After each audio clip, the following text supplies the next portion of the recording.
You brought it down. Good work. I brought it up and I'm bringing it down, baby. I'm pretty sure I got it in February. Your meeting is scheduled to start now. I guess it's time to get We're going. ready. Just popped up on the screen. I hereby call this regular meeting of the Board of Trustees of the Roby Consolidated Independent School District. Today is Monday, November the 9th, 2020, and the time now is 7:30 p.m. I verify we have a quorum of board members present, either in person or through video conference software in accordance with provisions of the Texas Open Meetings Act. Mr. Carter, will you verify that we are in compliance with the provisions of the Texas Open Meetings Act with regard to the notice of this meeting? We are in compliance. All right. In accordance with House Bill 2840, public comment will be allowed prior to the consideration of any item on tonight's agenda. To speak at tonight's meeting, you must have signed up by 4 p.m. today by email, media@roby.esc14.net, as indicated on the posted agenda and notice. Mr. Carter, did we have anyone email any comments for this board meeting? We did not. Okay. Then we are going to skip down to action item F, and that is not so that I can stay here just a little bit longer, but it's because there's some ballots still coming in by trunk of a car over in Jones County or something. First on the agenda going down to F is to consider to take action of the 2020 school audit presented by James E. Rogers and Company, Certified Public Accountants. So that we get that presented to us, Mr. Rogers, you're up. Okay.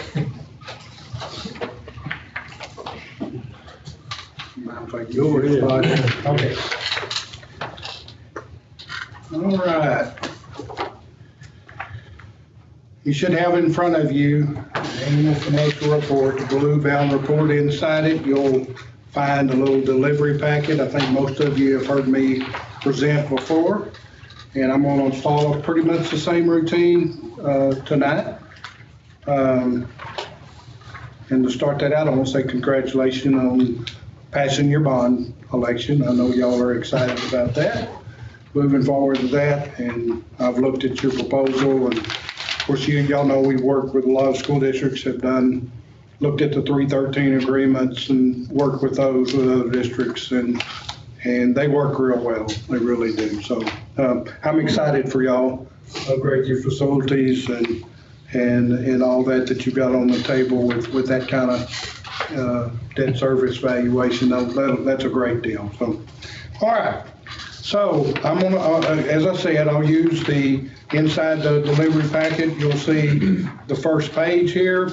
It's got 8 points on it. I'll try to go through there. I know y'all got a lengthy agenda, so I'm gonna give y'all the shorter version tonight. You're welcome to ask questions, and if we move into a longer version, that's good, but it's pretty routine this evening. As we look forward to the future with the 313 agreement, the property tax, we'll probably look at some other stuff, and it'll be a little more lengthy. I'll show you some stuff that I think you would be interested in when that comes up. So as we look at the delivery outline, of course, the first thing I want to do before we look at your annual financial results for this year, I kind of like to give you a historical picture just real quick. That way, when we insert and look at this year, we kind of have a perspective of where we've been for the last 4 or 5 years, and it makes a little more sense, at least to me anyway. So as we're looking at your historical data, I've got a chart here. You can kind of look, see your enrollment. We were at 261 in fiscal year 16, up at 276 in fiscal year 18. We're at 273, so that's pretty constant. I'm sorry, that's your ADA. Your enrollment was 288 all the way to 304 in fiscal year 2020. Our staff have been in the 55 to 60 category. You can see that, and you can see your student staff ratio, which is real critical, and I'll show you a few things in a minute of why that's critical. You can see your property valuation that has been rising a little bit. Will go up more in the future. So there's what our property tax rates have been. Your general fund equity, fiscal year, end of year, what your fund balance is. At the end of fiscal year 16, it was a little over $3 million. We are this year at the end of the year at $3,681,248, which is a nice healthy fund balance for your size district. And I'll detail that a little more. So as we're looking at that data, I kind of like to look at it in charts. So if you'll get inside your annual financial report and turn to page 10, in your annual financial report. You ought to see a little enrollment chart there. As you look at that,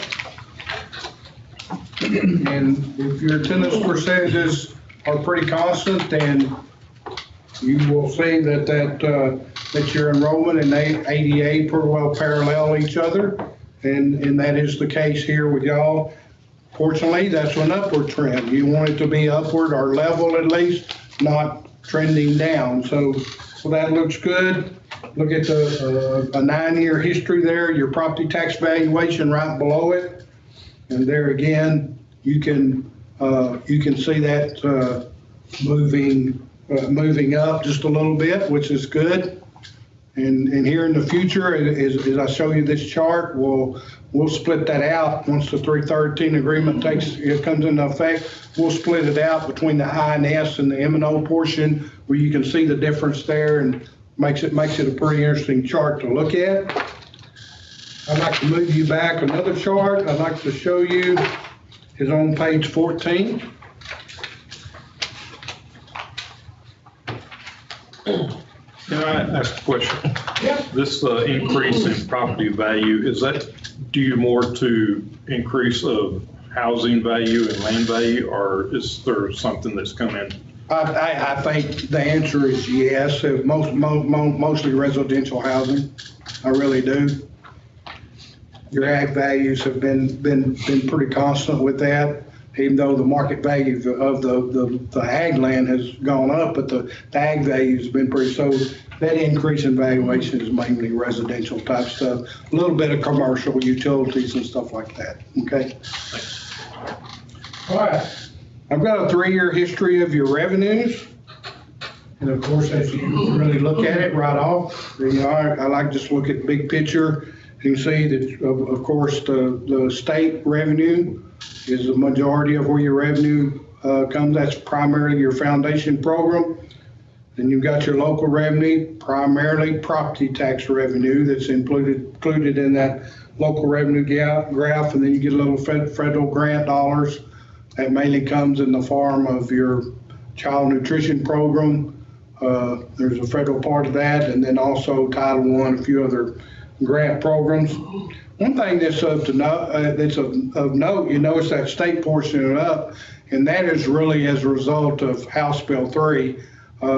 You remember that came into effect for fiscal year 20, had with it state funding increase along with teacher compensation increases. So you can see that reflected in that third bar, that blue one standing up for state revenue. You move back one page or forward one page to 15. And there's a few things that stand out to me as you're looking at your overall expenditure graph. Number one, the increases for you remember we looked at our staff. We hadn't increased our staff that much, but our payroll costs are up. And that's as a result of those House Bill 3 mandated teacher pay increases. The state funding was there. You can see the increases there for payroll costs.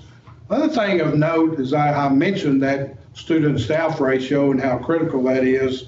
And one reason it is so critical, when you look at this expenditure graph, it's real obvious that payroll's the big deal. You know, you can work a lot on budgeting and doing a lot, but man, staff is where you make or break your budget. It always has been with schools, true, again, more so under House Bill 3. So that graph makes that real obvious, okay? How do we compare with other schools our size with our ratio to staff? Y'all are real nice. You're in the mid fives. This last year, you're at 5.24. And that's a nice number to be at. If you're if you're in the fours, you can kind of see they're gonna struggle a little bit financially, you know? But, and I think Mr. Carter will tell you, that's always a balance, you know? Your kids are not gonna be successful academically unless you have the staff there to instruct them.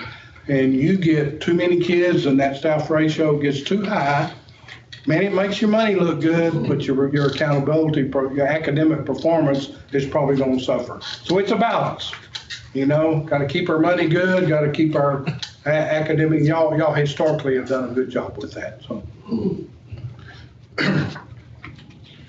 All right, so let's look at the current year results, and do that, I'd like to turn you, we're on item number 2, review of current financial statements on page 21.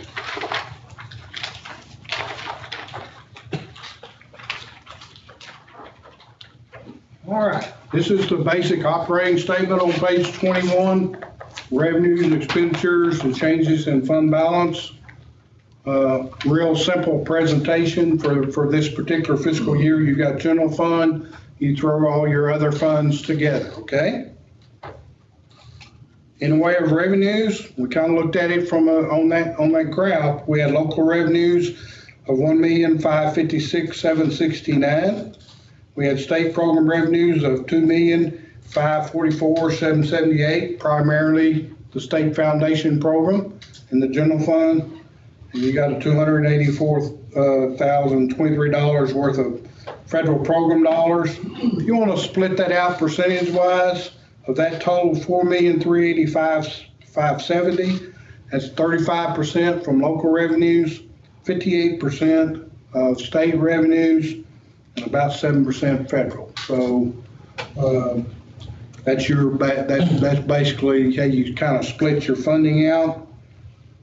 You look down in expenditures, we had total expenditures of $4,315,332. Of course, your primary expenditures right up there at the top, function 11 for instruction, $2,225,14. One expenditure that is of note is under function 81, that facilities acquisition and construction. You can see over there $413,012. That's your track facility upgrade. Okay, so that's a capital outlay item that's unusual for this year. Total revenues less expenditures for the year, $70,238.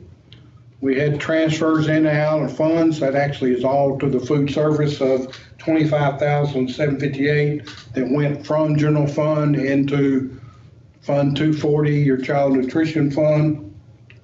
So again, our net change, $70,238. We started the year with $3,663,004.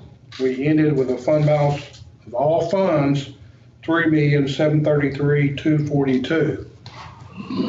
So as you look at that fund balance, if you look over at the general fund of that $3,681,248 and compare that to your total expenditures, $4,005,265, that's 91% of your fiscal year 20 expenditures.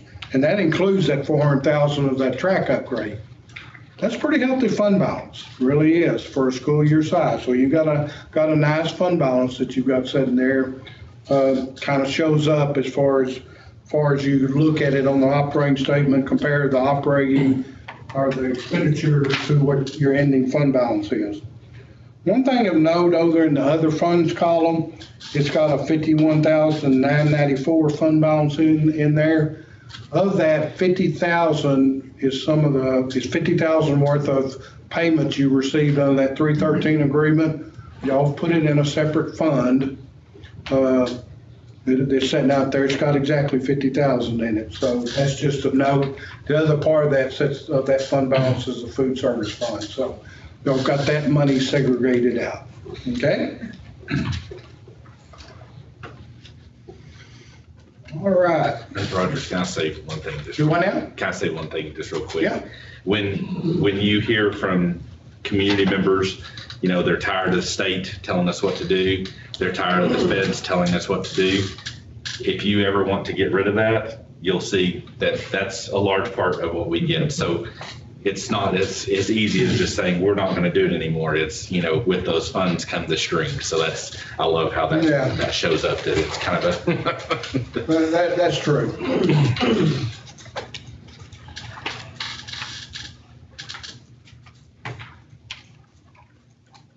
All right, we'll move you back a few pages to page 17.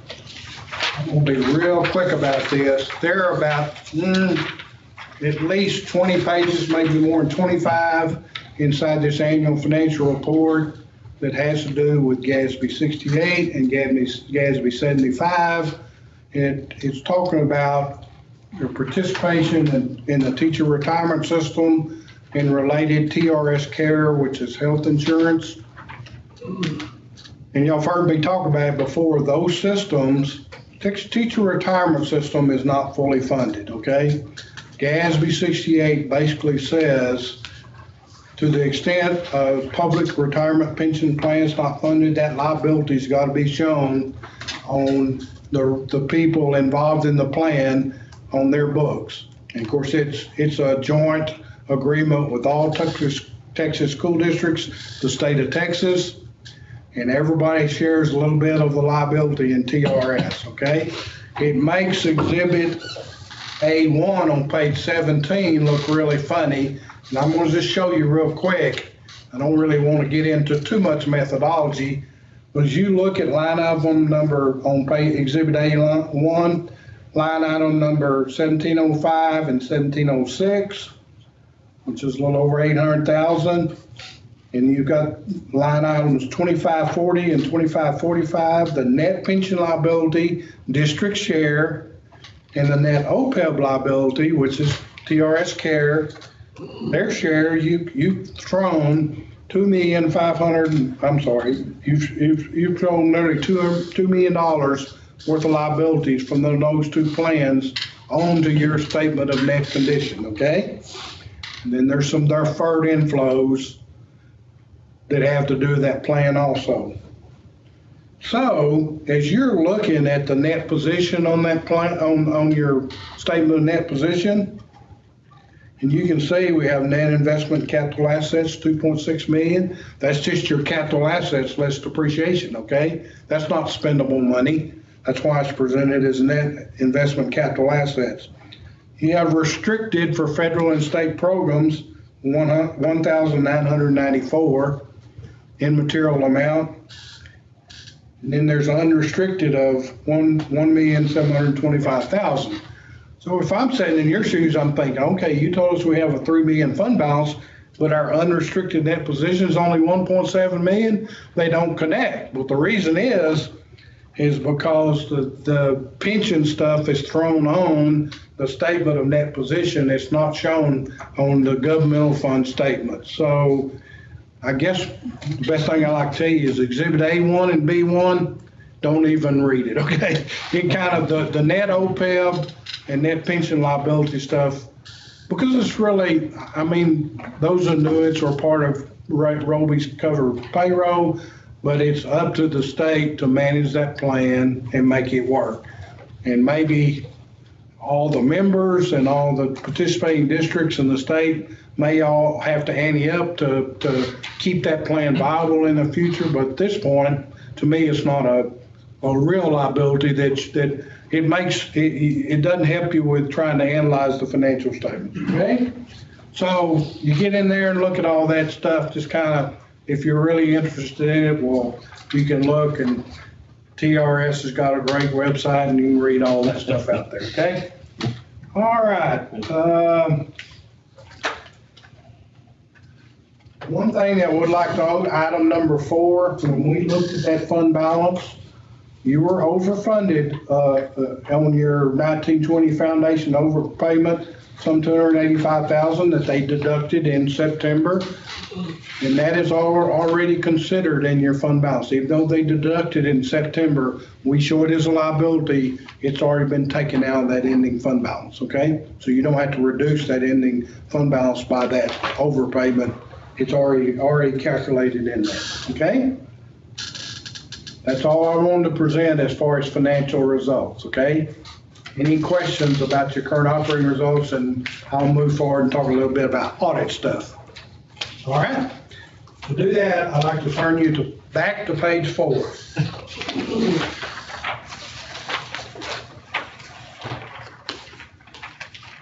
Page 4 has our auditor's opinion letter.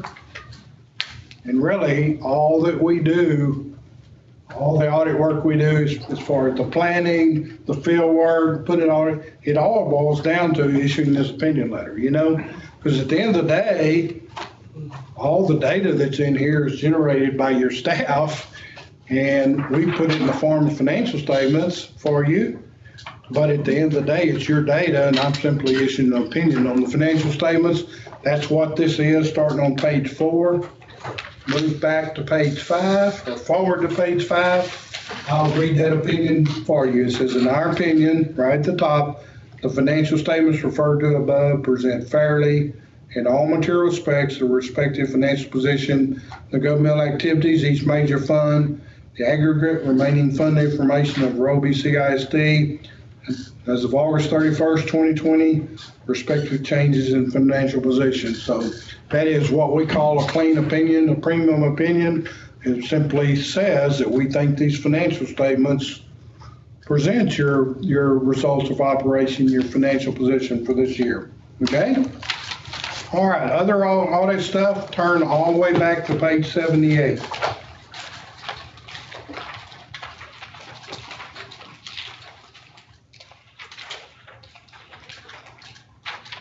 We're looking on page 78 of schedule of findings and responses. This is required inside a Yellow Book compliant audit that y'all are required to have. And I like it because it's a nice summary of the whole audit situation. If there's any issues, they'll be noted on this, okay? So you look at that, I just read that auditor's report to you, that unmodified report, premium opinion. We didn't, as a part of doing the audit, we look at internal control, look for significant deficiencies. We didn't encounter any deficiencies in your internal control. No material non-compliance as far as byproduct of the audit, so no findings there. So you had no findings as far as the final compliance results of your audit, okay?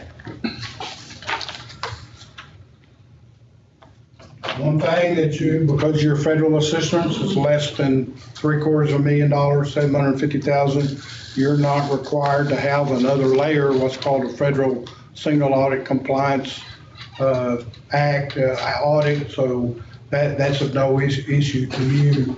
And I think your federal grants are less than $300,000, so y'all are not close to that at this point, okay? All right, that basically finishes the annual financial report. There's 2 other things I need to point out to you. If you take in the delivery packet, turn over, there's a letter, it's called final communication to the governing body. It's a required communication. I'm not going to read this communication. I just want to indicate that there are no negative items inside this. We responded positively. And really the final communication is just okay, is there other things as a part of the audit process that even though they may not rise to the level of a finding in your audit, are there other issues that you might, that need to be noted as a member of the board? And we didn't have any of those areas as far as difficulties in performing the audit, whether they balked on audit adjustments I proposed, any other type of disagreements we might have had as part of the audit process, okay? All right, let's move to the last page, last letter. Independent Auditors Management Letter. This is the final letter. Primarily, it goes to administration, but we like to include the school board in this particular communication also. And of course, if you have any findings, we usually will detail additional disclosures in your management letter. So you didn't have anything. The only thing that I'm noting, of course, with stimulus money, the CARES Act, all the maybe funding that you might get under it, those are all federal dollars. They come with bigger federal restrictions, but there was a change in some of the federal purchasing guidelines. They're called micro purchases and small purchases. Those thresholds were raised in 2018. So you want to make sure you're aware of where those thresholds are. Make sure your business procedures manual either just addresses the threshold limit or has the proper numbers in it. I think yours just addresses the threshold and then talk about dollar amount. So I think you're good on that. But just be aware that as maybe as you get some of those federal dollars that you of where those thresholds are. So that's all I'm noting on that management letter. Any questions of me as far as anything with the audit process, the numbers I've disclosed to you, or anything else you might have concerns about? You want to have any questions for Mr. Rogers? Thank you for that presentation. Yes. Thank you for the audit that you've done. Entertain a motion or approval of the release so I get the copy, goes to TEA going. All right, before we do that, I'd just like to say I really appreciate the administration and Ms. Lakey's work on the keeping the book straight. Oh, they've done a great job, and I probably was remiss in not even doing that is you got a nice set of records. You traditionally have had good accounting records, and that has continued on. I do y'all pretty early, continue to do you pretty early, which is always a pretty good sign that they have things up to date, and something, no exception with this year. Appreciate it. Yes. Thank you very much. Thank you. If there's no other questions for Mr. Rogers, this time I recommend the board take action on approving the audit. Make a motion to approve the Roby's audit for, was it 2021? No, 1920. Trying to get older, Carter. Trying to get there. I'll second it. Chris made a motion to approve the 1920 school audit, seconded by Dakota. Any other discussion? All those in favor say aye. Aye. Any opposed? Motion carries 7-0. Thank you, Mr. Rogers. Thank you. There's a place for the board president, board secretary. Well, listen, I'd like to express my appreciation to y'all as a board. Been your auditor for a good bit now. I enjoy coming over here. Of course, you're close for one thing, but also, as we talked about, you've got good records, and I appreciate that. It makes my job a lot easier when you've got a good accounting system. Your staff are easy to work with, and by the way, my phone number's on the letterhead on some of those pages we looked at. And man, if you want to talk governmental accounting and reporting or school finance or just whatever, well, I'd be glad to visit with you anytime. Danny will call you tomorrow. All right. Where's the sign? Yes, sir. All right. Thank y'all very much. Thank you so much. You're welcome to stay for the rest of the meeting if you'd like, but. I think I'll move on. Thank you, though. You need something hard. All right, next is action item I. Consider district resolution regarding special education shared service agreement with Abilene Region Day School Program for the Delph Shared Service Agreement. This is just a shared service agreement. It is free of charge to us through Tri-County, which is our special ed, our SSA for special education. In the event that we ever have anybody who would qualify for the School of the Deaf, or would need any type of programs through that, we have to have the shared service agreement in place prior to us asking that the school take them on. And of course, it would come out of our fund, it would come out of what we get for the student.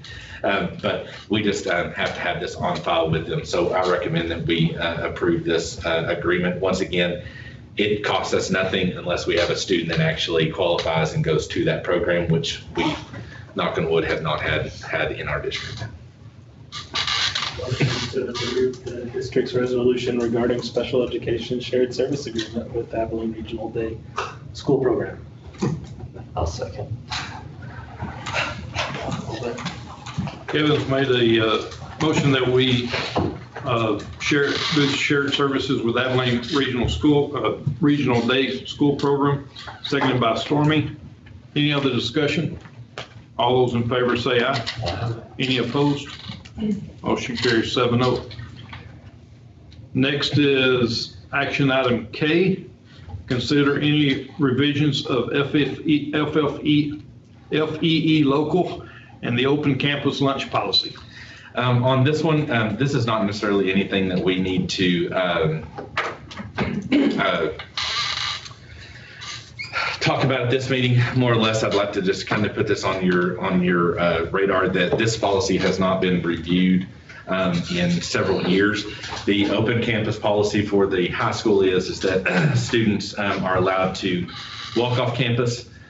They are not allowed to drive off campus. Theoretically, the rules state, and it was a board, it was a, I don't know how to say this quite eloquently, but the board did not want it to be abused that a parent call the school and say, my child needs to go home for 2 minutes and then we'll be right back. They're allowed to drive off campus. They drive off campus for lunch and then they come back and then they do it the next day. That the policy was in place to mean that during the school hour that no student drives off campus to come back. And I don't know if in the past, I don't know the history of whether or not, why students were not allowed to drive off campus. I don't know that, but I just want you guys to kind of have that on your radar that I'd like to bring this back in December. If there is any revisions that you would like to look at for that policy, otherwise we can leave it as is. But I just think that as we go through a lot of the things that I'm looking at, I just want to make sure that the board revisits things on a more regular basis versus, over time. I think it's just something that we always need to just continue to revisit some of the policies. So that's more or less what it is. It's more discussion tonight, unless there are some revisions that you would like to have made. Otherwise, I'll bring it back up on the December board meeting. So I'm a little, since we're discussing it, I don't know much about it, but, I came from a background where we were okay driving off and going to lunch and then coming back, and it would save my parents a lot of money because I'd go home, eat lunch at home, and come back. And, we'd carpool with people. So what is the problem with them driving off during the lunch? I think it's the time that we changed it, it was being used. Is being used. What's the liability? I know There for the district, there is none. There's not. I mean, because essentially the parents have to approve the policy that allows them to drive off campus. And then I can get a legal opinion. I certainly can get a little bit more into that, but from my understanding is there's not any liability technically from the school. I do know that some of the concerns I think that were brought up to me by Mr. Dixon, again, I don't know the full details, but apparently there's a couple of dirt roads just around here in general. And there was a lot of, I'll see how fast I can get home and back and fly down the roads and I think that we did have a wreck, not during lunch, but we had it when seniors had their senior leave policy, and we did have some seniors that there was one student was in the back of a car and it three of them, and then flipped out and threw them. And so, but I don't know if that's the reason why. Ms. Posey may know more, Chris may know more on that, or Danny, you may know more why that was in the place. But that's kind of some of the things. That's why I'm just curious. I'm just curious because Yeah, I don't remember exactly whether since I've been on the board, I know it's been brought up a time or two, but usually what happens is you relax a policy and everything's rocking and rolling along real nicely, and then you get some kids that abuse it. Yeah. And when they abuse it for everyone. So, it was probably a policy that was set whenever something was taking place that the school was trying to shut down extracurricular activity off campus that was taking place. Like when it was still, age limit was 18 to buy alcohol. Yeah, I'm not sure if it goes. And I don't know. I don't think it goes that far back, because that was changes, that followed me and Mark up. Back in the 80s. Individual went down towards Cemetery Road, roll over or something. I think that was back in But I know there was, one of the fears I know was, just like that particular situation, there was, the parents may have had some, gave the student permission, and the next thing you know, they've got 4 or 5 friends in the vehicle with them. And that's usually whenever things start going bad. And once again, this was a discussion item. It was not meant to bring Yeah, anything. well, that's just what, I was just curious what the background, because there was an injury in the past from a rollover. I mean, that makes sense, so. I was just curious. I know in the past, we've had, that I've been on the board, the school has had problems where they almost pretty well shut down any off-campus unless a parent can't pick the students up. It was that way for a while. As long as the students don't go abusing their privileges, they get to keep them. And once they start abusing them, that's usually when you have to start cracking down. Yeah. Yes. Causes problems for all the other students who are not causing problems. Yes. And some of the other issues I know that we've had in the past is it's one thing when you allow your child. So if Mark allows, Houston to leave, but, one of your kids is not allowed to leave in a car, goes to the corner store, gets in the car with that student and drives off and has an accident. And then, it's always a hard time to figure out exactly what to do. So, it's just more or less taking the policy we have and say, okay, what are we going to allow? What do we not want to allow? And then try to make the wording fit to the intention of what you guys want. And so, definitely something that, if y'all think about anything, if you want to just email me, then I can bring something back with any questions, like I'll find out on the liability part of it. And then in December, if you want to choose to change anything, we can do so at that time. Would that be okay with everybody, or is there any concerns with that? All right, then we'll move on to action item L, reconsider the reading of the number of hours each board member has completed for the 2019-20 academic school year. Okay, on your attachment for that document, you should see the new hours based on, scroll down, fix that first one off. And to see are those numbers correct? Now with, They look a lot better than the last one. okay, I thought so, but I just want to make sure, does that look, okay, then if you're showing up, yeah, there it is.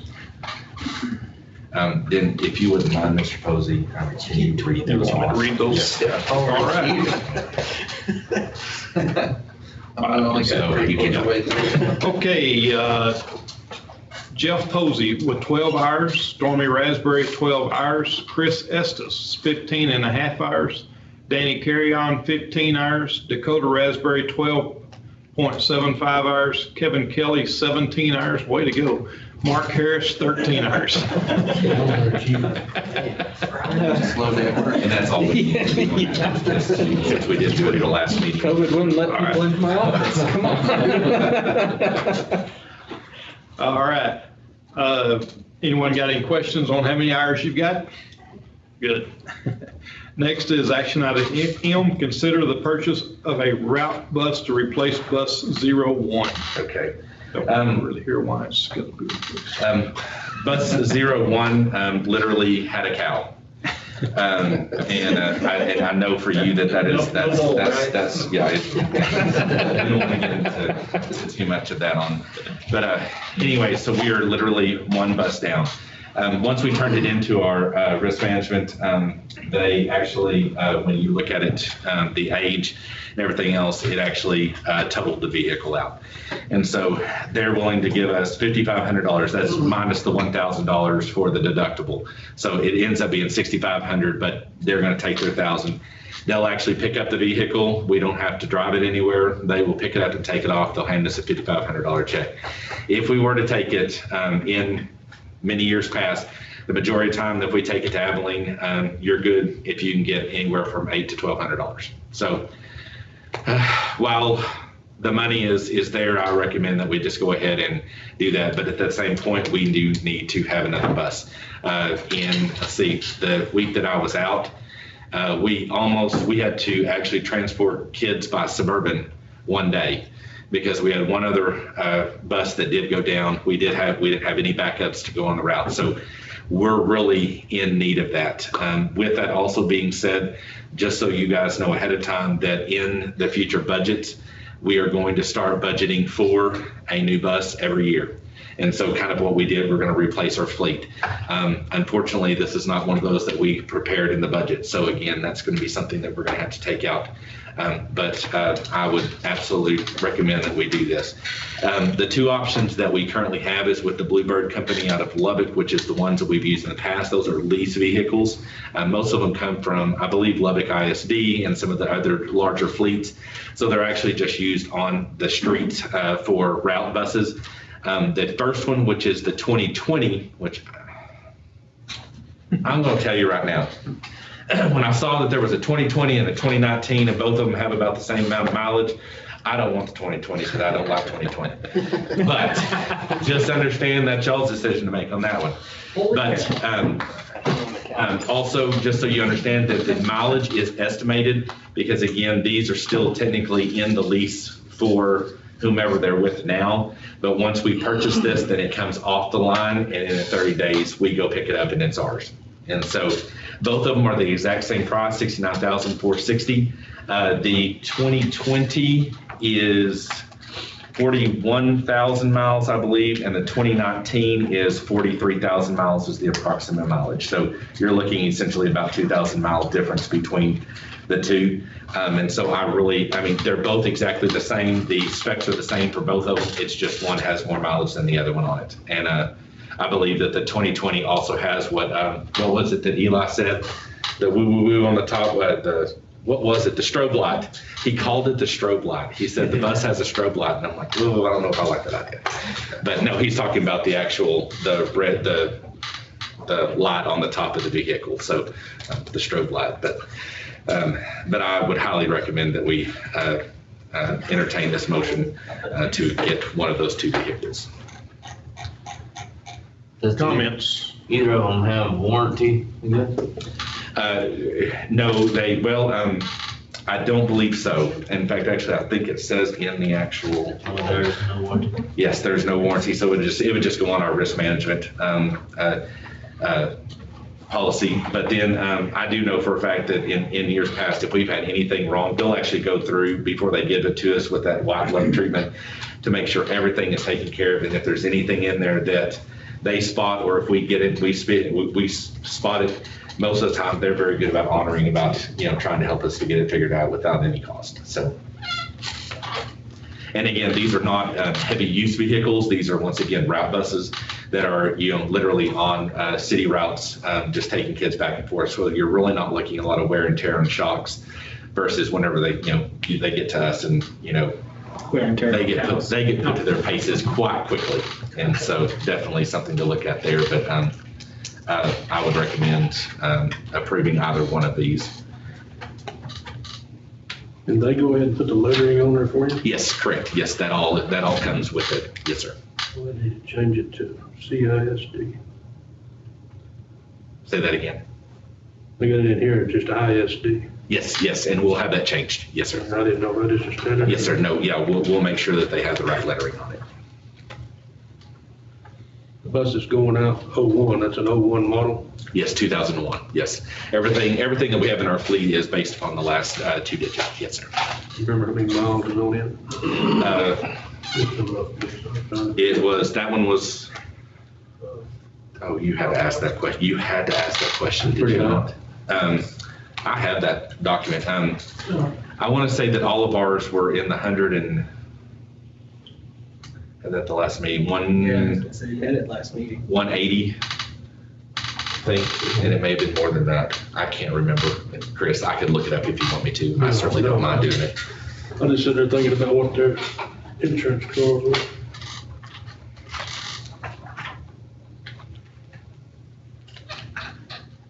Any other comments? What's the pleasure of the board? And if you're looking at recommended actions, if you'll just look at the drop-down menu, you'll see the two different ones. So if you're looking for one versus the other one says 2020, the other says 2019.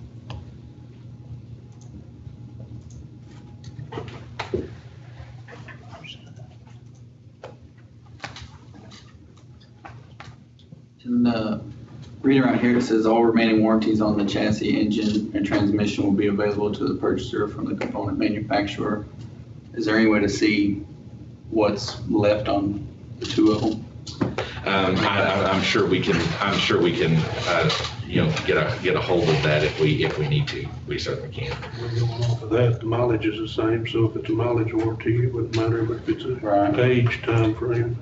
Usually on all vehicles, though, it's a certain amount of time and then a mileage too. It's this or that, so probably the newer one would be the.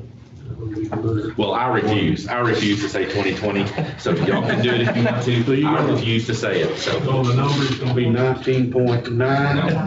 No, it'll say 20, and I'm okay with it, as long as it doesn't have the 2020 and the 2 on the front, we're good to go. We're gonna be fine. Mr. Carter, what do you have where it has all the actions and stuff? I remember you told me last time to go click on something.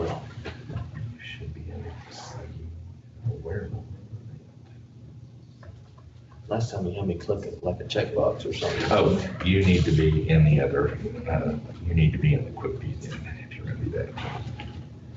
November meeting, you need to go to the quick view, and then here you have your actions. Yes, sir. And then now you can look at your actions that are in there. Yes, sir. Just check actions. Yes, sir, check actions, and it'll show you all the actions that are available. For this amount, is that a lump sum or is it broken down? That's lump sum. That is just, that we send a check and it's ours.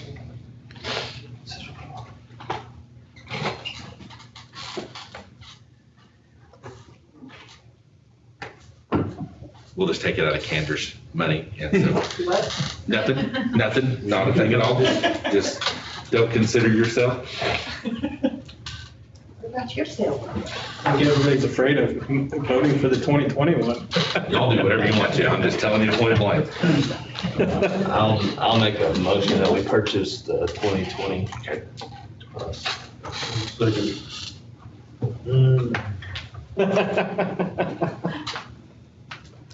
Chris has Stormy has made a motion to purchase the purchase of the 2020 Bluebird version 47 passenger school bus in the amount of $69,460. Is that correct? That is correct. Seconded by Chris. Any other discussion? All those in favor say aye. Aye. Any opposed? Motion carries 7-0. Next is action item N, consider approval of addition to the substitute list. The only addition that we have to the substitute list is Brittany Lacoste. She is one of our graduates. She also has her child care certification. Is that correct? She is also working at the daycare right now as a substitute for us for RC Rivas. And so she's already been fingerprinted the entire 9 yards. I would absolutely highly recommend that we approve her for the substitute list. I'll make a motion to approve. Who made the second? Dakota made a motion to approve Brittany Lacrosse on the substitute list, seconded by Danny. Any other discussion? All those in favor say aye. Aye. Any opposed? Motion carries 7-0. Next is the consent agenda items. Action A, B, and C. We have the minutes, the tax report, and the monthly bills. Okay. Let me get there.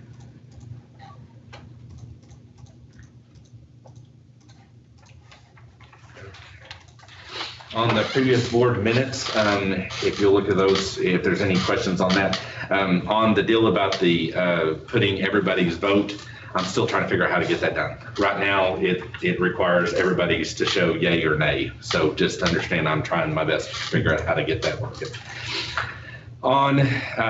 Does anybody have any questions on the previous board minutes? Okay.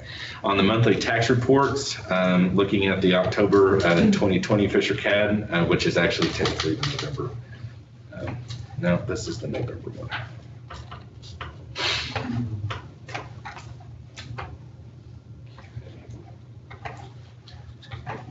I'm not sure why the November one is.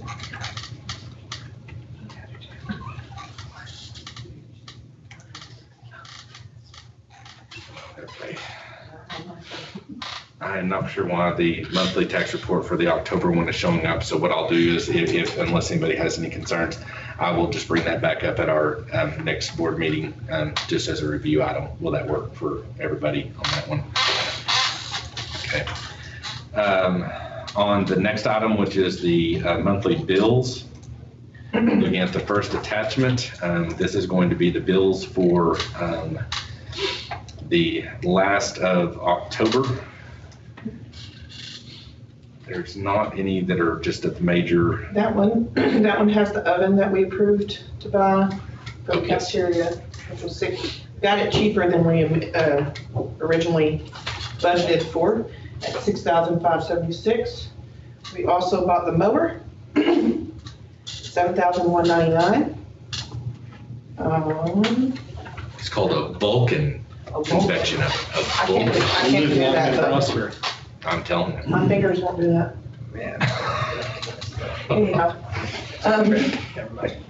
we have, those are the big ones on the October one.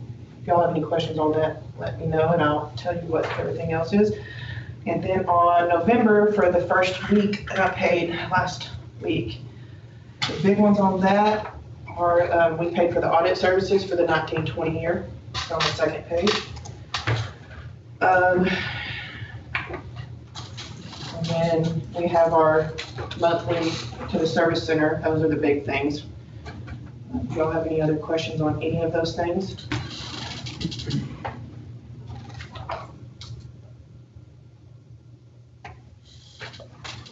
If not,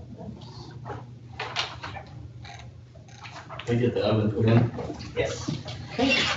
3 weeks ago or so? Oh, yes. And it's heavy. What about the washer and dryer? What we are currently doing is we're waiting on that one. The pipe that we have coming into that room is a 6-inch. It has to be an 8-inch.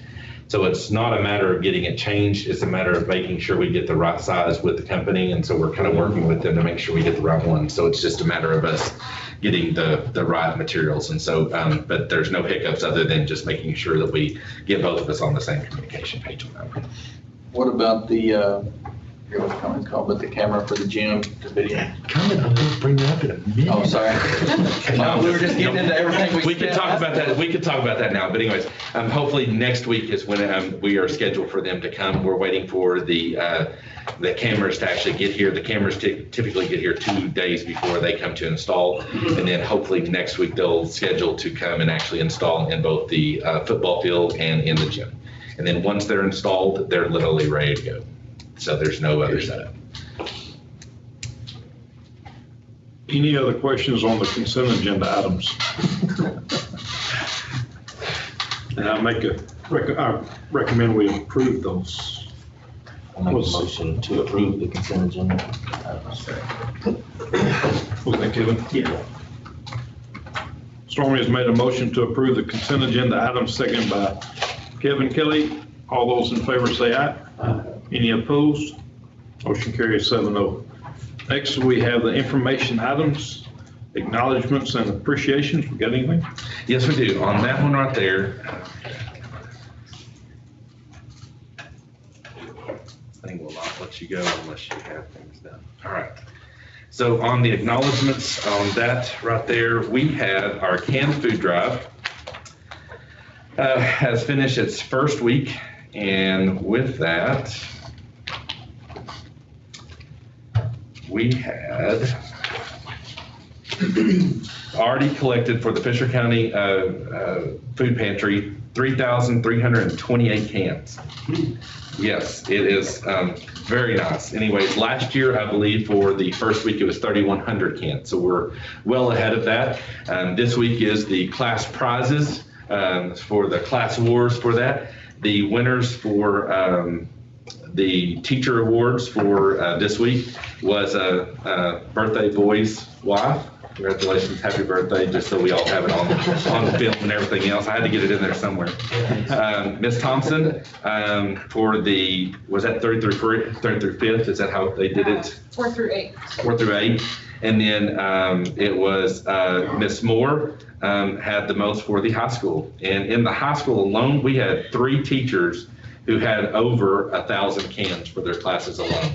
Ms. Moore had 1,343 cans, Ms. Cole had 1,007, and Ms. Coker had 1,096. So that's, you know, they, those 5, they like bragging rights, so you know how that goes. So also, we had the regional cross-country meet is happening tomorrow. Our high school girls that are running, it will be Hilda Gutierrez, Lauren Lacoste, Abby Elrod, Taylor Moore, Hope Garmer, Haley Garmer, Chastity Benson, and Taylor Jeffrey. Our high school boys that will be running are Cruz Perez, Keegan Enciso, and Cisco Jimenez. And so they will be running at 9 o'clock, and I'll kind of go over that during my report. And that's what I have for acknowledgement and appreciations. Any questions? Congratulations to all those that are doing so well. Student Affairs and Services report. Okay, we finished on Friday our second 6 weeks of school, so we are moving into the third 6 weeks starting today. So we also have our book fair going this week, our Scholastic Book Fair that raises money, doesn't raise money, actually it raises credit essentially for us to get more books for our library. So not a financial fundraiser, but building our library with that, so our kids get really excited about it. And we have our Thanksgiving meal on Thursday. We'll not be able to do the big family engagement piece that we normally do with that, but we will. We do have to-go meals available for anyone in the community that is interested in that. And those are $4 a meal, but our students will be served for free as they have been the rest of the semester. So we're excited about that for our kids and community. We had today another successful inspection at the daycare. I just cannot brag on Ms. Hounshell enough, and Brittany Lacoste, even as a substitute, has done a great job for us. So they have done such a good job, and it just is, we had a new inspector today, and she just went on and on about the cleanliness of the facility, the supervision and care, and she was really impressed. So making us look good down there. So we have 10 full-time kids enrolled down there, and so we did discuss potentially how many students we could hold, and it's I think a bigger number than we were interested in, but we have discussed kind of some options for how we would go about making that larger, if that's something you are ever interested in. And then on Saturday, we officially kicked off basketball season with some girls games. So I know Coach Pete's not here, but I know lots of excited kids and families for basketball season. So that's all I have. Anyone have any questions for Ms. McWilliams? All right. And then I'll Mr. Carter's going to do the athletic director's report then. and I'll just fold it into mine. We'll roll right on into it. And then business and finance, was there anything on yours? Let's see. Do you want me to do mine? Yes, yeah, if you wouldn't mind. I was just going to say just a couple of things. It's so early in the year that we are, as far as I did the bank rec on Friday, we are sitting at almost 4.4 for our cash position.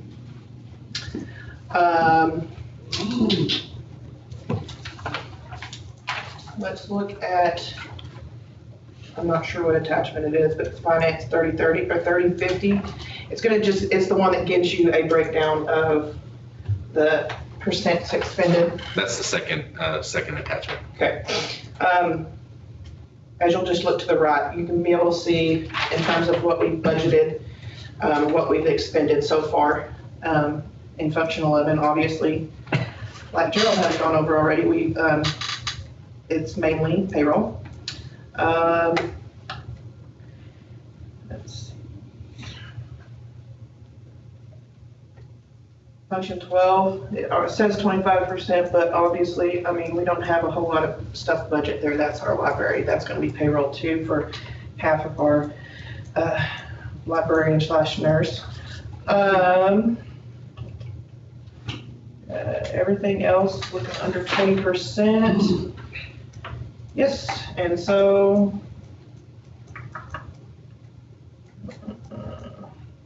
always want to keep a lookout on 51, that is our maintenance. We're looking right there, we're at 20% for that as well. So I think we're looking pretty good so far, guys, and if you have any questions on that, I don't have anything else.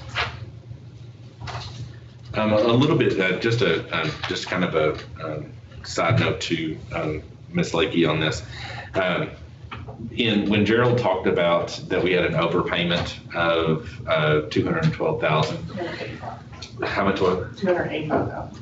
$285,000. See, that's why it's scary. If you don't say it right, she's going to tell you that you're wrong. No, I'm joking.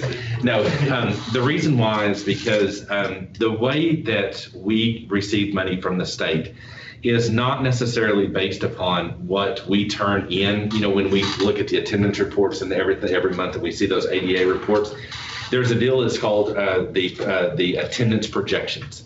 And that is where you go in and you project 3 years out from where you are now. And you're saying, okay, in the next 2 years, what are you anticipating it to be?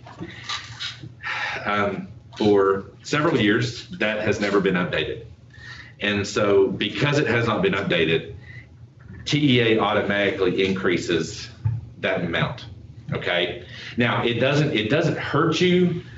It doesn't hurt you by having that number continue to go up if it's their number. But what happens is that it reaches a level that you're not at. And so if you don't keep up with your budget, then when you look at just your amount that you have coming in the bank, it looks wonderful, looks fantastic. And so you spend that money, then all of a sudden in September, when you're expecting that new amount to come in, it's going to be lower that amount. We always make sure that we are always conservative for that one reason. I went ahead and projected out for 3 years. And what I did is I projected at what ours was last year. So what that's going to do is it's going to lower the amount of money that the TEA gives us every month, or well, are we scheduled to? Yes. So we get 4 payments. So it will lower that amount, and then in September, whatever we've made up over that, we'll actually get an underpayment, which means we'll get more money than what we have, that we settled up on. You always want to make sure that you have an underpayment and not an overpayment. So when you start seeing overpayments, it wasn't that we did anything, it was just those per pupil projections were not updated. And when they're not updated, they just take those and that's what they estimate. And then at the very end, it's called settle up. And in September, when you get your first text, that's a settle up. It's either you're going to get some money or they're going to take money away from you. Okay, and so that's the only thing. So we budget and we stay within the budget that we have. We don't even look at what TEA gives us. We make sure we stay within our means so that when we get to the end of the year, we know that we've stayed within our means. We know that we've covered what we can, and whatever we have settle up wise will come in at the end. Okay, so just understand that when you see that overpayment, that's what that was for. Okay, it wasn't that we budgeted anything different. Okay, all right. Anything else on yours? Okay. Okay. You ready for mine? Anyone have any questions for Ms. Lakey? Any tough questions? All right. We'll move on to the athletic director / superintendent's report. Okay, we'll go through the attachments that I have on mine, which is the superintendent's report, E. We're going to look at the first one, which is the campus recap. On the campus recap, this will tell you per grade where we are sitting for our track students. I'm going to take my mask off for a minute, guys. When you look at on these reports, you're going to see what they call track, and you'll see that's on the third line at the top left-hand corner. There's essentially 2 track students that we have within the district. Track 1 are those that we get ADA funding for. Track 2 are students that are in pre-K that do not technically qualify for ADA. Some qualify for half a credit. It's not that we have half children walking around the hallway with 2 legs and nothing else.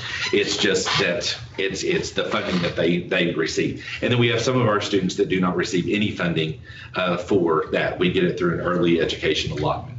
So right now we're looking at in first grade, we have 24. Our highest grade, I believe right now, is in 5th grade with 29. I do believe that we had 3 students today withdraw. Is that correct, or 2? Can't remember how many it was. I think 2. 2, and both of those were to go back to their home districts, and so it was not anything other than that. Our lowest class size is our 11th graders, so 12. We have a enrollment at the at our O1, which is our track 1, which is 299.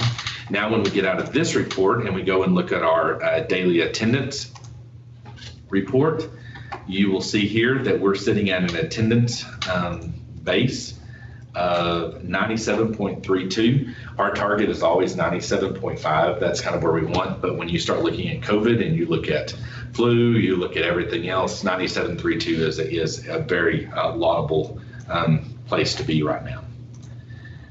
Looking at the next one, this is a report that I just will show you every once in a while. It's not something that I'll put in unless you guys want to see it at all times. But the next one is called the District of Residence. And so on this report, this shows you what our percentage of our transfer students are and where they're coming from. So you're looking at the ones that say blank. The ones that are blank is Roe v. CISD. Okay, you don't put one in because they technically are your resident. Okay, the 076904, that is Rotan. We have a 6.65% of our population. That's 21 students that come from there. You'll see that we have 6 students that come from 127.903, 177.901, and 902 is going to be Sweetwater. And so you're looking at about 40 kids that we receive from Sweetwater. And so just understand that when you start looking at that, that our transfer population is 22.15% of our population. Okay, and so that's very good. That means that people want to come here, and that's a great thing to have. And so I just wanted to kind of give you a chance to look at something just to kind of see where the different districts are coming from, and so that's where that is at. Does anybody have any questions on the District of Residence? Okay. The next one is going to be the district recap report, and this will show you how many kids are currently enrolled in our district. We have 313 as of Friday. But now we're down to 311, I believe is where we are. But I believe that we also may have one that is coming back, not coming back, but one new one coming into the district. So we may be around 311, 312, somewhere in there. So it's always good when we're sitting at 300 or above. Then the last report that I have is the 6 weeks FTE. This is what is we budget on. This is the number. This is the magic number that remember that we 272. Is that correct? And we are sitting at 290,786. So we are looking at about 18 FTEs above. That is a fantastic place to be, especially going into the depths of the end of 2020, and who knows what 2021 has to hold. But we're definitely looking at that right now. So right now, hold harmless. Remember we talked about hold harmless. That is not affecting us right now. Thank goodness hold harmless is not. But that does not mean that we get into the next semester that we start dropping. And when we do, we have banked those 290, that 287, that 294 will help us tremendously in making sure that we keep there. So that's something that we definitely want to look at. Does anybody have any questions on the 6 weeks FTE report? Okay. All right. And just a couple of things to kind of go over on some other items. The regional cross country meet started is tomorrow. The varsity girls run at 9. The varsity boys run at 9:30. Football season ended, and I thought it ended well. I thought that, I think that the kids had a good time. I was so impressed. It was fun to watch them, and it was fun I think it was even more fun to watch the fans in the stands. I'll tell you, probably the one moment that just really hits me the best is when Eric Reagan ran that daggum touchdown back, or that was a kickoff, wasn't it? And was that at Aspermont? Yeah, he caught a pass. So Okay, that's what it was, yes. And I'm telling you, the stands erupted. And I've never seen the stands erupt like that. It was fun. And I'm telling you, that was a cold game, but it was a whole lot more fun when you're winning. So I'm just telling you, it's a lot warmer when you're winning. So it was fun. So, I mean, it was definitely a good season. And I think the kids really came out of that. And hopefully we're going to use that head of steam going into basketball. So I'm really looking forward to that and seeing where we go from that. We do have some basketball starting this week. Boys are at Highland on Friday. Girls will be at Paint Rock tomorrow, and then they will play. Who do they play on Friday? Here, Holly. No, it's not Holly. It's who is it? So it's Paint Rock, Paint Rock. Okay. back to back. Okay. Paint Rock and then at Roby. Okay, there we go. So we're gonna play Paint Rock twice. Okay. And so we'll kind of get some games going on there. Now, I'll just kind of go over with you guys because I'm sure you'll hear it from our fans. This is not something that any administrator ever wants to do in 2020. But the basketball ticket policy, we are having to institute one to make sure that we have capacity, that we're making sure that we're keeping everything in. One of the things that we looked at was just saying, okay, we have 91 seats. We'll let first 91 people in, and then we'll shut out the rest. That we felt like was not in the best interest of our kids, nor did any administrator value their life enough that is probably not the policy we were going to go with. And so we looked at going to a policy where we give every student, every player a certain number of tickets. And then they can use those tickets to give to whomever they want to let in for those games, for that game, for that one night. And then it can change week to week to week. So the way that we have it set up right now is that each one of our at home, each gym that we go to has a different policy. And believe me, they're all different. But the one that we have here is each one of ours will get 5 tickets, or is it 4? What did we decide? 4 tickets. And so what we'll do is we'll get with those, any of those students that want to take the 4 tickets, they certainly can take those and hand those out to whomever they want to. The tickets are not, that is just to get in the door. You still have to pay once you're in the door. So you have to provide the ticket and then also pay. So just understand it's not free. It's just that saying that you have a spot in the gym. And so what will happen is that we will have the 4 tickets for our athletes. If they choose to take all 4, they can. If they don't, well, however many they don't take will go into a community pot. And so then after we hand it out to the athletes for that session, it goes into a community pot. Then from the day of the game, from 11 p.m. to 2 p.m., I believe it was a day of game or the day before? 11 a.m. 11 a.m. Oh, did I say 11 p.m.? Okay, I'm getting tired, guys. 11 a.m. to 2 p.m. The community will be able to come up to the superintendent's office and they'll be able to get 2 tickets per person coming in. They can get up to 2 tickets. If there are any left after 2 p.m., from 2 p.m. till the end of school, then we'll allow our students the opportunity to come in and get any of the rest of those that are like just regular general students that want to have access to that. And so we just felt like that is the best option that we had coming up to make sure that we have at least parents have the options to get in to watch their kids first. And then, of course, we'll have the pick slot system.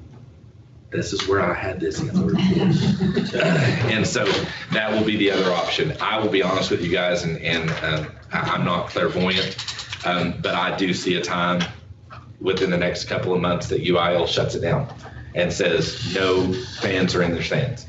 And I want to make sure that we have something in place that it gives our parents the option to watch their kids play. And so like the booster club, working the concession stand. Yes. Does that part of the numbers of going in that building? No. Okay, so like if they're working in the actual concession stand? Yeah. No, this is seats in the gym.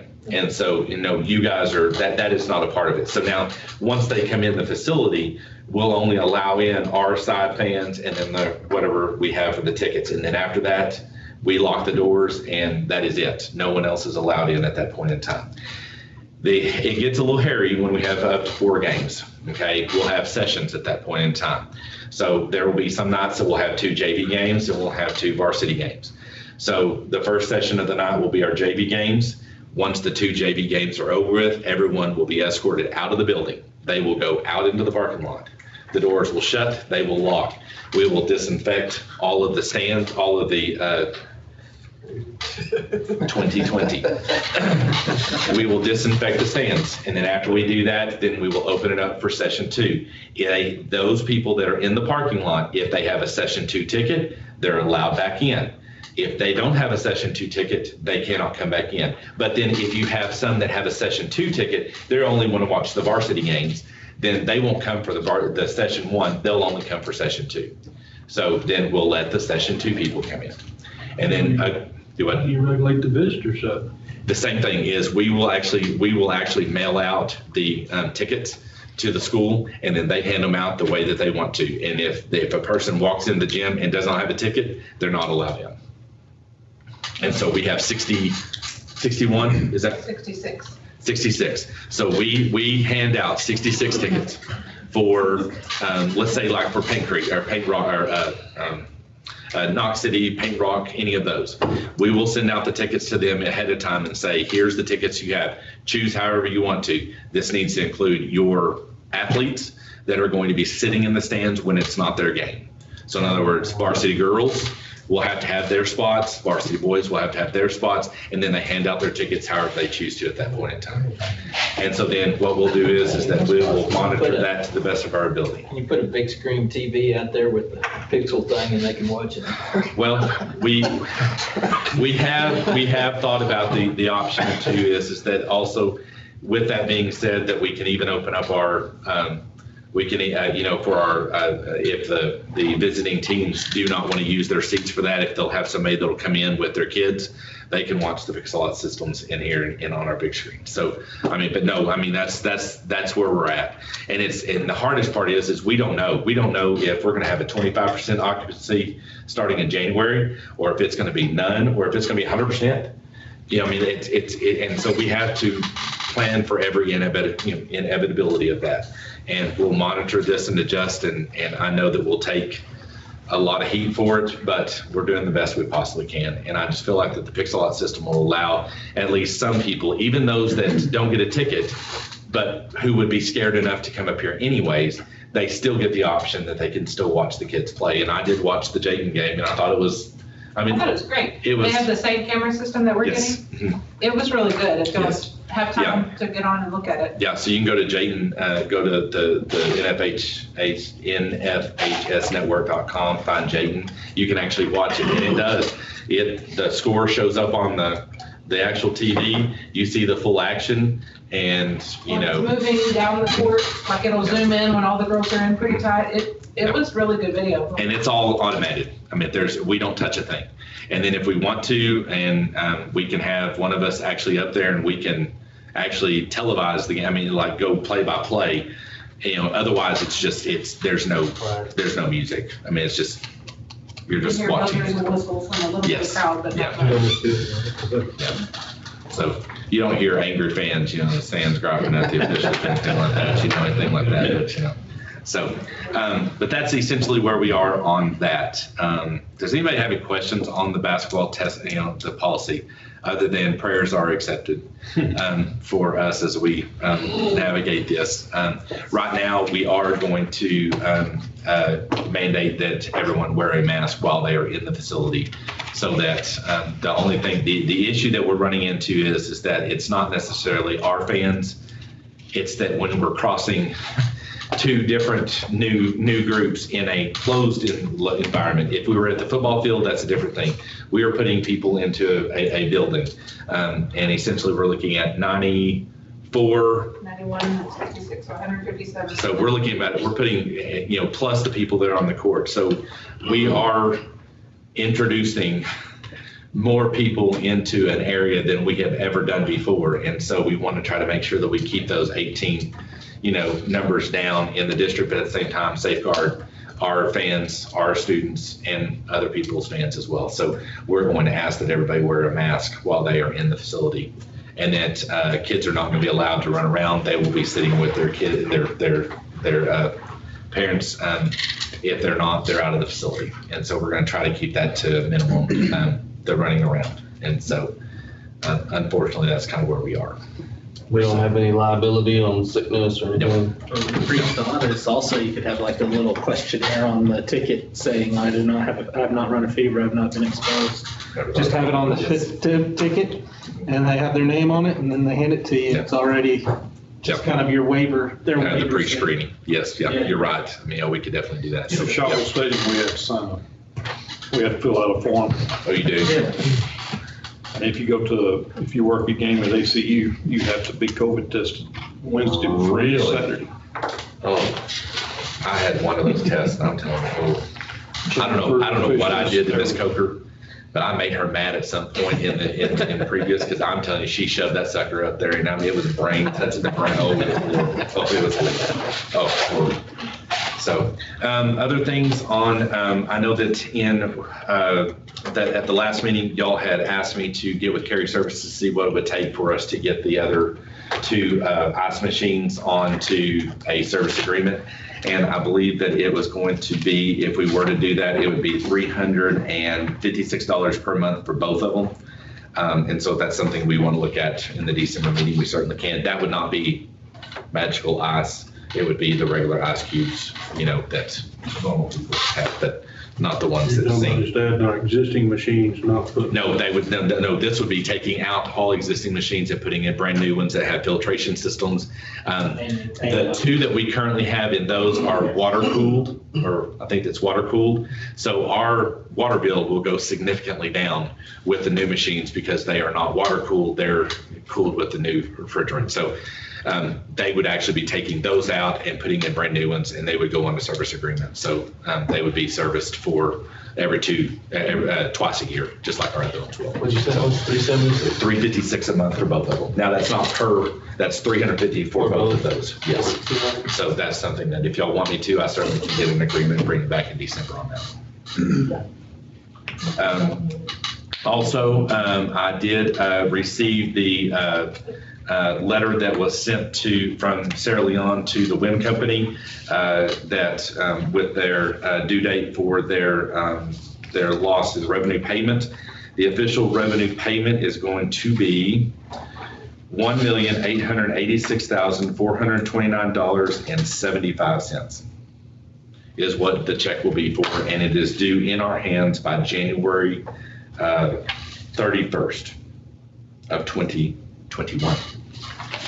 So that will be in our hands, that we will put in the bank, and it will be an actual check. That just blows my mind that it's going to be a paper check. Well, when we got that last one, I was like, I'm just telling you, I don't know. I think we'll just have everyone that has a gun, and if y'all will just walk with me as we go to the bank, just to make sure that no one takes it, that would be fantastic. Are they gonna put it in the mail? I don't know how that's gonna work. I'm scared to death. I don't know how it's gonna, I don't know. Standard envelope. The last one came in the mail. I don't know. But it concerns me. So, but anyways, it has been sent and it has been received, and so they have been given notice that it is due on January 31st of 2021. Also on a bond update, that I will be bringing to you guys in December a reimbursement resolution. And what that reimbursement resolution says is that the board acknowledges that anything that we put towards the bond that would technically be paid out of bond funds, even if we have not sold the bonds yet, we have a 90-day look back. That means that we can, once we do get the bonds, that we can pay back our general fund. Okay, with that proceed, but it's only allowable for the things that would actually go in the bond. It's a 90-day look back, and it's infinity forward. So, and all that does is just allow us the opportunity that if we want to start some projects, or if there's certain things that we can go ahead and start on, that we can use our own funds, including that. But then once we do get our bond fund, then that we'll be able to have that. And also at the December meeting, I will have more information from Live Oak as to the exact, some of the other timelines that go through that. The next thing is I will be meeting, Ms. McWilliams and I, the administration team, will be meeting with the architects for the initial meeting. That is more or less not necessarily to do anything more than just kind of the general setup of how this is going to work. And then we'll start working through kind of some of the other plans. I would love the opportunity to meet with you guys. It does not matter when we do it. If anyone stays around, it'll take about 15 minutes. But to kind of go around to the different places and kind of show you some of the thoughts just really quickly. But if you want to schedule a time or just call the school and say, hey, I got 15 minutes, come up here. I'll take you around. I kind of did the same thing with Danny on Sunday, just to kind of give you some thoughts of some of the things that we're looking at. And then once again, the total process will end with you. So you guys will fully approve the architectural drawings, the entire 9 yards before anything ever starts. So it's more or less getting everybody's views. One of the things that we're trying to work is that we don't want too many feet in the fire trying to tell architects what to do. Because the longer that we spend on the architects, the longer before the building begins. So we want to try to make sure that if you guys have questions or comments or concerns, bring those to me, and then we'll try to work through those, and then we'll have some meetings where we can meet with everybody. But I'm just trying to keep as many feet out of the fire, get everybody's ideas down, and then from there come back and say, okay, what do we want to change? Okay, and so that's kind of how we have. Now, the other thing to talk about on that too is that we do have that school safety and security grant that we received, which is the $25,000. We have not spent any money on that yet. The reason why we did not do that is because we were waiting to see if the bond passed. Because if the bond passes, what we do with that money will be far different than if it did not pass, then there would be other things that we do. So we do have money for that. We're going to be using some of that money for doors, exterior doors, some of the locking mechanisms, doing some things in the cafeteria on the door on the other side, and I'll kind of show you all that whenever we kind of do a tour. So that's kind of where we are right now on some of the other stuff. Then on the other thing that we need to think about is that once I get the final results from the trunk in Jones County, that is when we can all meet again. Of course, it has to be at least 72 hours in advance so that we can canvass the results for both Fisher County and Jones County. We'll canvass for the school board part. We'll canvass for the bond election part. Then we will also elect school board officers.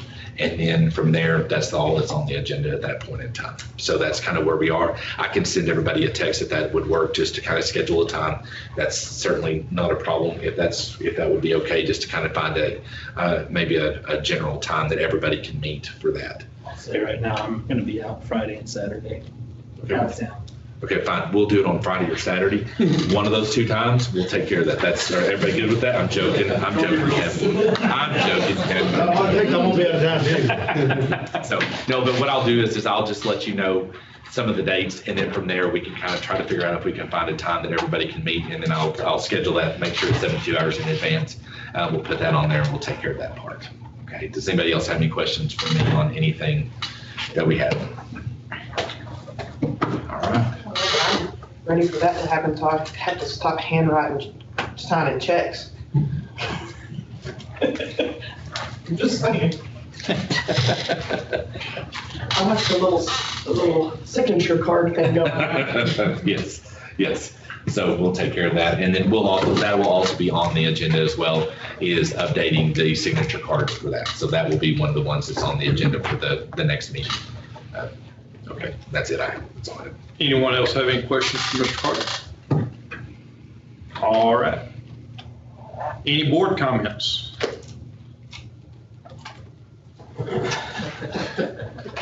Happy birthday. Happy birthday to Mark. Thanks. I would just like to say to everyone who has voted, and I've been on the board for a long time. I've seen the highs and I've seen the lows. And it's been a great ride. It's been wonderful. I wouldn't have changed anything. I want to congratulate Chris and Danny and Carter for getting elected to the board, and I wish y'all the very best. I'm excited as can be about the bond. That's I think one of the greatest things. I came on the board several years after the elementary building was built. But one of the greatest things I saw was we got that paid off to where we can do something like this too. Early. So it was a little bit early. Yes, absolutely. So wish you all the best. I guess I'll be here to initiate the canvas counting and then that will be it. But I wish you all the very best, and Roby CISD is a great place to be. Appreciate your service. I need one more motion. I will give you the motion to adjourn. Second. Stormy's made a motion and Kevin seconded. All those in favor say aye. Aye. Meeting adjourned.